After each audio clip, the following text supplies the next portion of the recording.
You open your phone just to check the time. 10 minutes later, you are still scrolling. A short video, a meaningless post, a notification that means nothing. Then, suddenly, you feel bored. This feeling is strange when you think about it. Never in human history have you had so much to entertain you. Dozens of apps, millions of videos, endless shows and games, and still, that empty feeling shows up anyway. So what did ancient humans do when they got bored? Not the Romans, not the Egyptians.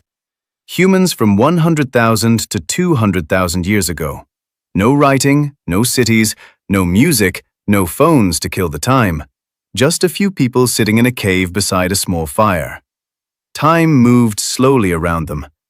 It sounds unbearably dull. But the more you look into it, the more interesting it gets. Maybe that boredom is exactly what built civilization. For decades, scientists believed early humans had no time to feel bored. They hunted, gathered food, and fought to survive the winter.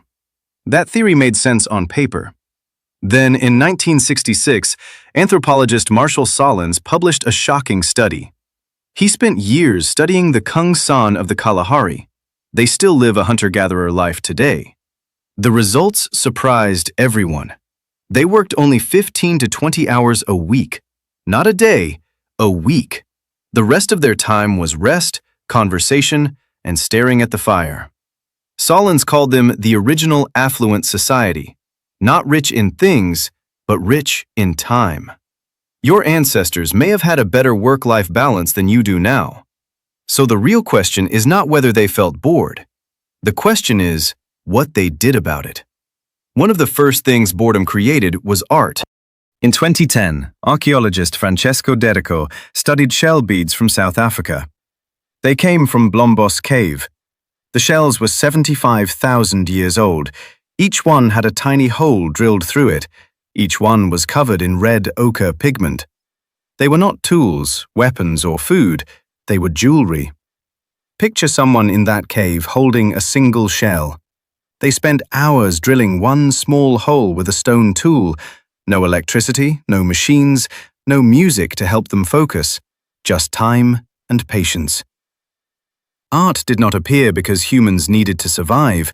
Art appeared because the mind needed something to fill it.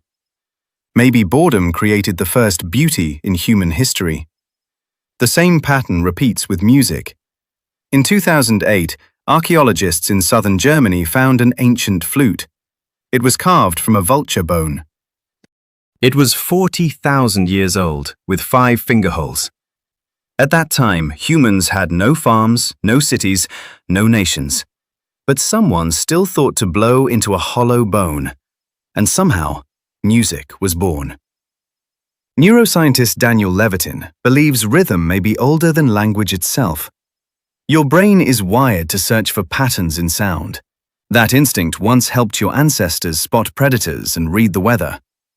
Then the human brain did something very human. It turned survival instinct into music. Fear in the dark forest became singing around the fire. Perhaps the biggest thing boredom created was not art or music at all. It was imagination. To feel bored, you need a sense of time. You need to notice a moment stretching on too long. You need to imagine something more interesting could happen later. That is a massive leap for any brain.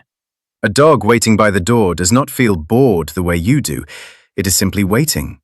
But a human by the fire could think about tomorrow. What if the hunt fails? What if a predator is out there? What lies beyond that mountain? What happens after death? Sound familiar? Those questions eventually created religion, philosophy, and science. Every great civilization began the moment someone sat still long enough to wonder. Your best ideas rarely come when you are busiest. They come in the shower, on a walk, staring at the ceiling at 2 a.m. In 2013, psychologist Sandy Mann ran a simple experiment. She had people copy numbers from a phone book, a dull, repetitive task. Then she tested their creativity. The bored group scored higher than the rest. The reason is simple. Without outside stimulation, your brain creates its own.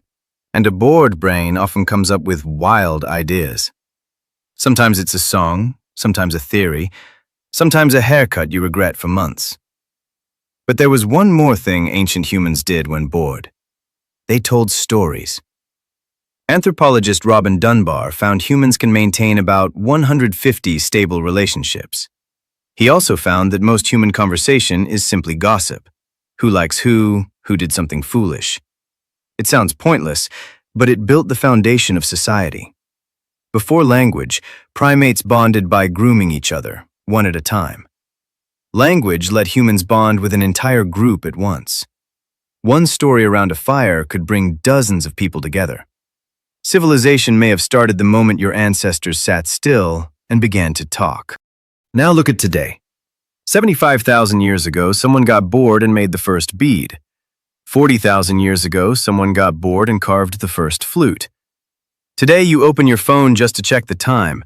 40 minutes later, you're watching a capybara relax in a hot spring. You have not changed as much as you think. The difference is your ancestors had empty space to think. You are almost afraid of silence. Modern psychology calls this cognitive overload. When every moment is filled with information, your brain has no time to process or create. Interestingly, your brain's default mode network activates when you do nothing at all. That same network handles creativity, self-awareness, and empathy. In simple terms, your brain needs a little boredom to work properly. Humans spent hundreds of thousands of years turning silence into ideas. Then the smartphone arrived, and silence nearly disappeared. But maybe every time you put your phone down and sit still for a moment, you are doing exactly what your ancestors did by the fire. The same thing that created art. The same thing that created music. The same thing that made humans look up at the stars and ask why. Maybe boredom was never the problem. Maybe it's the very thing that made you human.